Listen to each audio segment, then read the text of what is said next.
హెబ్రీయులకు రాసిన పత్రిక 2వ అధ్యాయం.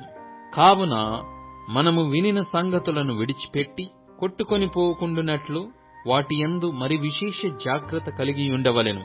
ఎందుకనగా దేవదూతల ద్వారా పలుకబడిన వాక్యము స్థిరపరచబడినందున ప్రతి అతిక్రమమును అవిధేయతయు న్యాయమైన ప్రతిఫలము పొందియుండగా, ఇంత గొప్ప రక్షణను మనము నిర్లక్ష్యము చేసిన ఎడల ఎలాగు తప్పించుకొందము? అట్టి రక్షణ ప్రభువు బోధించుట చేత ఆరంభమై దేవుడు తన చిత్తానుసారముగా సూచక క్రియల చేతను, మహత్కార్యముల చేతను, నానా విధములైన అద్భుతముల చేతను, వివిధములైన పరిశుద్ధాత్మ వరములను అనుగ్రహించుట చేతను వారితో కూడా సాక్ష్యమిచ్చుచుండగా వినిన వారి చేత మనకు దృఢపరచబడెను.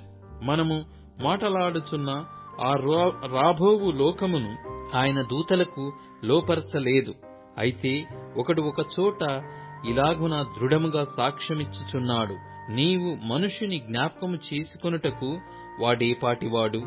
నీవు నరపుత్రుని దర్శించుటకు వాడేపాటివాడు?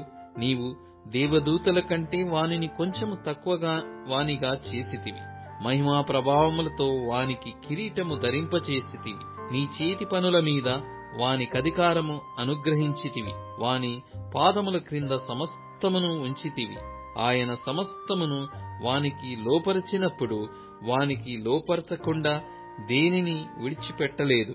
ప్రస్తుతమందు మనము సమస్తమును వానికి లోపరచబడుట ఇంకను చూడలేదు గాని, దేవుని కృప వలన ఆయన ప్రతి మనుషుని కొరకు మరణమును అనుభవించునట్లు దూతల కంటే కొంచెము తక్కువవాడుగా చేయబడిన యేసు మరణము పొంది నందున మహిమా ప్రభావములతో కిరీటము ధరించిన వానిగా ఆయనను చూచుచున్నాము. ఎవని నిమిత్తము సమస్తమును ఉన్నవో, వాని వలన సమస్తమును కలుగుచున్నవో, ఆయన అనేకులైన కుమారులను మహిమకు తెచ్చుచుండగా వారి రక్షణ కర్తను శ్రమల ద్వారా సంపూర్ణునిగా చేయుట ఆయనకు తగును. పరిశుద్ధ పరచబడు వారికిని అందరికీ ఒకటే మూలము.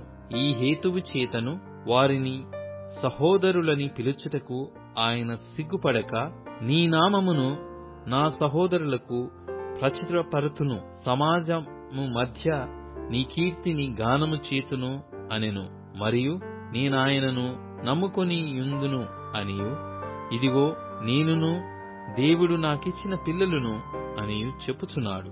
కాబట్టి ఆ పిల్లలు రక్తమాంసములు గలవారైనందున ఆ ప్రకారమే మరణము యొక్క బలము గల వానిని ఆయన అపవాదిని మరణము ద్వారా నశింపజేయుటకును, జీవితకాలమంతయు మరణ భయము చేత దాస్యమునకు లోబడిన వారిని విడిపించుటకును ఆయన కూడా రక్తమాంసములలో పాలివాడాయను. ఏలయనగా ఆయన ఎంత మాత్రమును దేవదూతల స్వభావమును ధరించుకొనక అబ్రహాము సంతాన స్వభావమును ధరించుకొనియున్నాడు. కావున ప్రజల పాపములకు పరిహారము కలగజేయుటకై దేవుని సంబంధమైన కార్యములలో కనికరమును నమ్మకమును గల ప్రధాన యాజకుడగు నిమిత్తము అన్ని విషయములలో ఆయన తన సహోదరుల వంటివాడు కావలసి వచ్చెను. తాను శోధింపబడి శ్రమ పొందెను గనక శోధింపబడు వారికిని సహాయము చేయగలవాడైయున్నాడు.